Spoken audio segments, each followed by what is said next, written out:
As you're preparing for a new hire and putting together the training for that new employee, one of the things you'll create is what's called an employee training plan.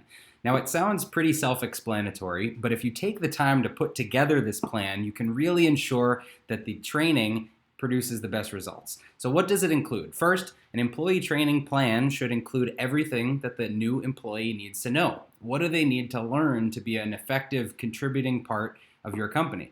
Next, you should put the sequence of the order that they should learn what they need to know.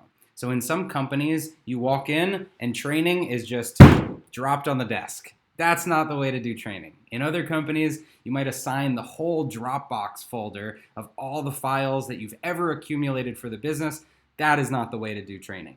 But the best employee training plan will have a sequence of the order that someone needs to learn something to be effective in the company. And you will only assign the things that they need to know when they need to know them. So that leads us to the third part of an employee training plan, and that is over what period of time should they learn these things. So you've got the things that they need to know, you've got the sequence that they need to know them on demand, and then you've got the length of time over which they should consume all of this material. So it might start with what to learn in week 1, what to learn in their first 30 days, what to learn in their first 90 days. And if you can put together a snapshot of what they need to know, in what order they should learn those things, and over what period of time they should get fully up to speed, then you've got yourself a great employee training plan.